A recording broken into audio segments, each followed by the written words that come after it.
দক্ষিণ ভারতের একটি জনপ্রিয় ব্রেকফাস্ট এখন তৈরি হবে সকলের ঘরে ঘরে। সকলের ব্রেকফাস্টের চিন্তা ছেড়ে বাড়িতেই বানিয়ে নিন ধোসা। ধোসা বানানোর জন্য 1 কাপ আতপ চাল, 1 কাপ সেদ্ধ চাল, হাফ কাপ বিউলির ডাল, হাফেরও হাফ কাপ ছোলার ডাল, 1 চা চামচ মেথি দানা, 1 চামচ লবণ ও জল নিয়ে নিন। তারপর চাল ডালগুলি ভালো করে ধুয়ে সারা রাতের জন্য ভিজিয়ে রেখে দিন। সকালে মিক্সারে মিহি পেস্ট করে চাপা দিয়ে রেখে দিন।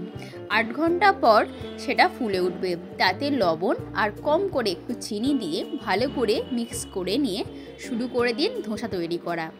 ধোসা তৈরি করার জন্য প্যানটাকে গরম করে নিয়ে তার মধ্যে তেল বুলিয়ে ওপর থেকে জলের ছিটে দিয়ে ভালো করে প্যানটি মুছে নিন। তারপর ধোসার ব্যাটারটা দিন, দিয়ে পাতলা করে বুলিয়ে নিন। রেডি আমাদের কড়মড়ে ধোসা। এতদিন সকলেই কম বেশি এই ধোসা কিনে খেয়েছেন।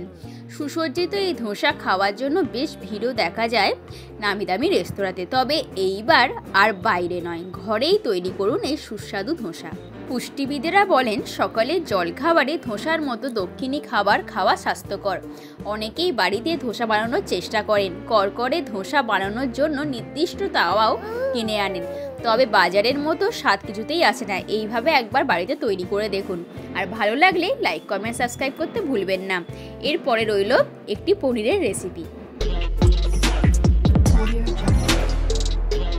আজকে বানাবো মিক্স ভেজ পনির। বাড়িতে শীতের নানান সবজি থাকার কারণে এই রেসিপিটি বানিয়ে নিলাম।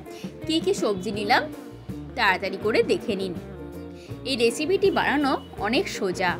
খুবই কম সময় এই পনিরের রেসিপিটি আপনারা বাড়িতে বানিয়ে নিতে পারবেন।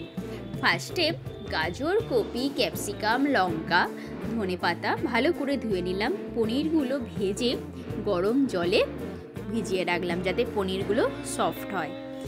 তারপর তিল আর পোস্ত বেটে নিলাম। তারপর সব কিছু নাড়াচাড়া করে দিয়ে দিলাম দুধ। ভালো করে ফুটে গেলে ওপর থেকে ঘি, কেশরি মেথি দিলেই রেডি হয়ে যাবে এই রেসিপিটি। পুরো ভিডিওটি স্কিপ না করে দেখতে থাকুন। আর যারা আমার চ্যানেলে নতুন তারা ভিডিওটি লাইক, কমেন্ট, সাবস্ক্রাইব করতে ভুলবেন না।